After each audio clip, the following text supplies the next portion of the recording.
Bahagi ng patuloy na pagsasanay para sa seguridad sa rehiyon, sinimulan na ang Kamandag 2025 exercises sa pagitan ng tropang Pinoy at mga sundalo mula sa 4 na bansa. Yan ang agenda report ni Francis Polve. I hereby declare the Kamandag 09-25 open. Matapos ang matagumpay na Balikatan 40-2025, umarangkada naman ngayong araw ang ikasam na kamandag o kaagapay ng mga mandirigma mula sa dagat, ang Annual Bilateral War Games ng Philippine at US Marine Corps. Pero ngayong taon, tig 2,000 tropang Pinoy at Amerikano ang kasali. Kasama rin ang Republic of Korea Marine Corps, Japan Ground Self-Defense Force at British Armed Forces. Indikasyon naman daw ng lumalaking pagsasanay ang interes ng mga observer mula sa France, Australia, Bahrain, Netherlands, Germany, Indonesia, New Zealand at Thailand.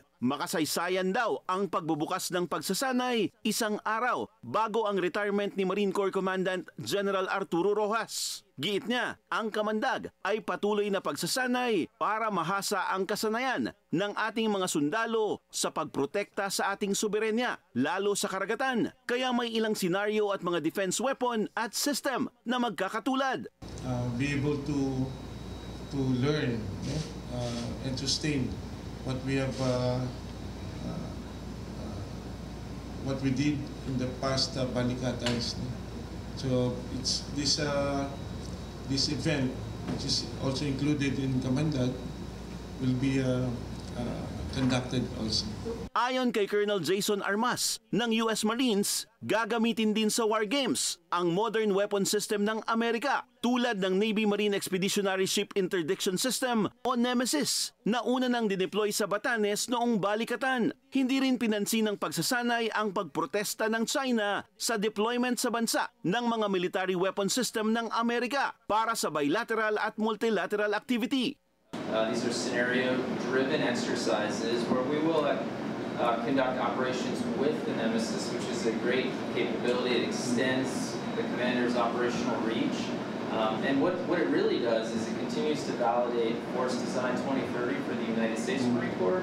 And I would argue that it truly enhances the Archipelagic Coastal Defense concept for the Philippine Armed Forces and really moving forward in modernization.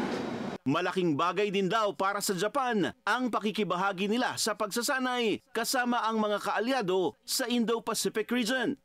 Amphibious Rapid Deployment Brigade. We participated the boat training from the sea to the beach, and then medical training with the US Marine Corps.